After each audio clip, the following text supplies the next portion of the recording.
So today I will tell you the story of one of the biggest pieces of fiction ever created. This world is just basically a big fat ocean, and on it there is a bunch of islands that we'll need to explore one by one, traveling all the way to the last island where the biggest treasure is. Call it the One Piece. It all starts when you join the server and you have your own private island. In here you can do everything you want, like building or save the resources that you get by exploring the world.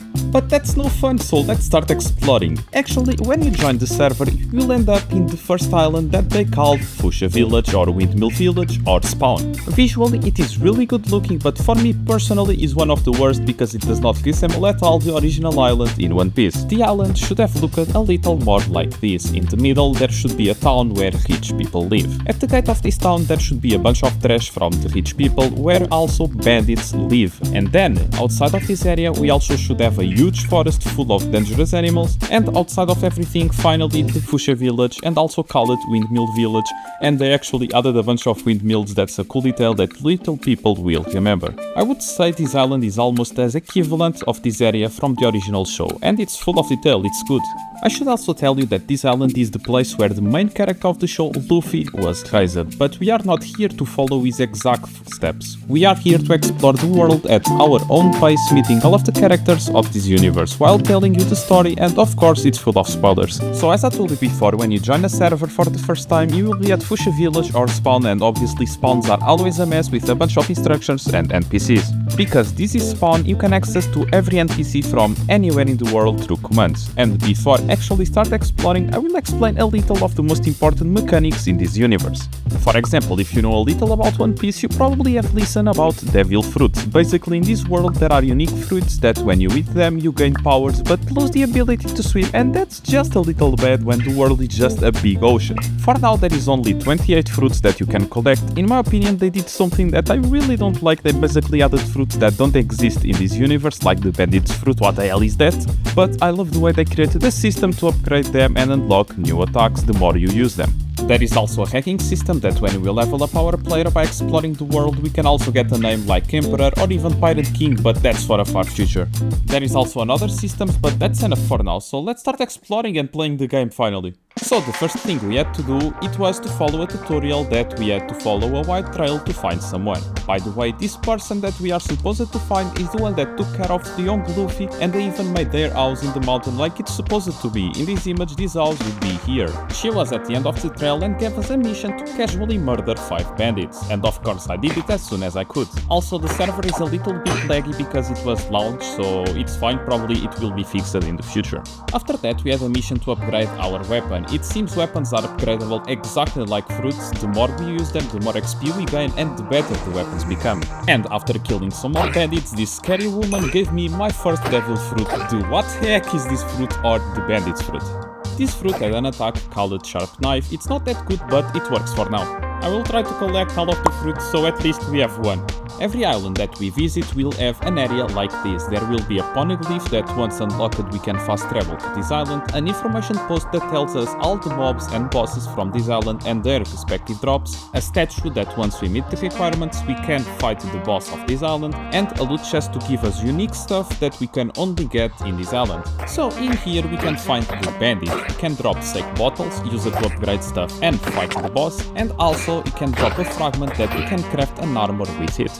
As I told you before, every island will have its own missions that we need to do, and this is the list of missions that we need to do to progress to the next island. So I started by killing some bandits, then I had the resources needed to kill the boss. The boss of this island was Higuma, the idiot bandit leader that appeared on the first episodes, and he was like really weak. This boss can drop a pet even though it's rare. I will explain pets better in another video, but basically they are little companions that follow you and give you some extra stat boosts. The pets are basically the characters from the show, and that's awesome, and there are a lot of them and we need to collect them all. From this fight we got our first pet, Arlong. Wait, what? It was supposed to be Higuma.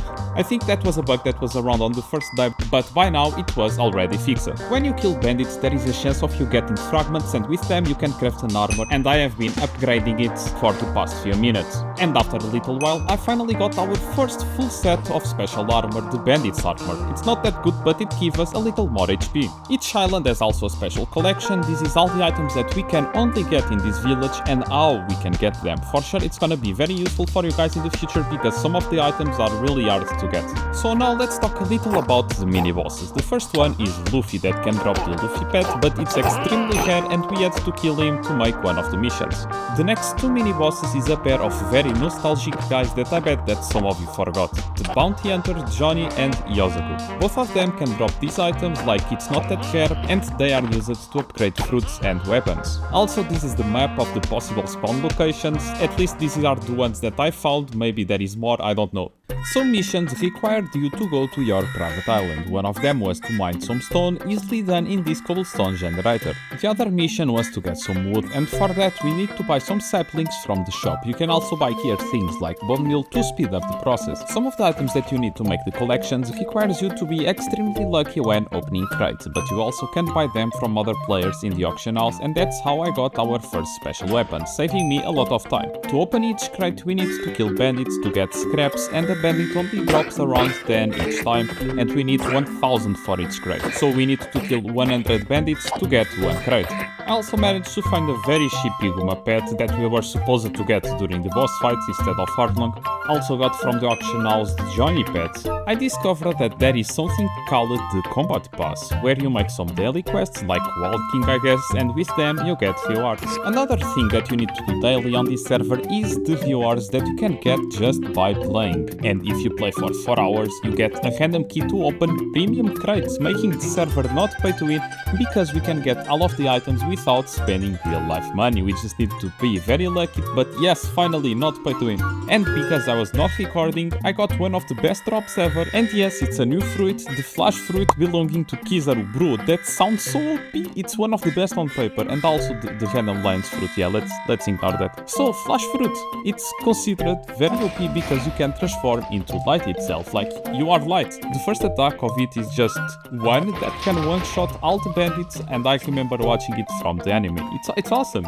So from this island we made all of the missions because this is the first island of many. They are not that hard. From the collection we got almost everything except 2 pets and 2 weapons. We need to be very lucky to get them. Maybe we can get them in the future, but I think it's time to leave this messy spawn island and travel to the next one. For it we need something called a log post. It's like a compass that just points to the island that we want, and we need to check out our first ship. And yes, it's just a barrel, a reference to Luffy leaving the island for the first time looking for adventure just like us. Just don't forget that bro went to the ocean, a devil fruit user, so they cannot swim, in just a barrel. That just pure suicide is crazy. Talking about references, I found the bar where Luffy was always with Shanks, a big deal in this universe, an emperor, and this was also the place where Luffy ate his devil fruit and also got the famous straw hat, all of those from Shanks, and his ship is actually on the dock. Pretty cool reference. After traveling in a barrel for some time, I finally reached the next island, Orange Town, but that is obviously for the next video, where I will actually explore multiple islands. So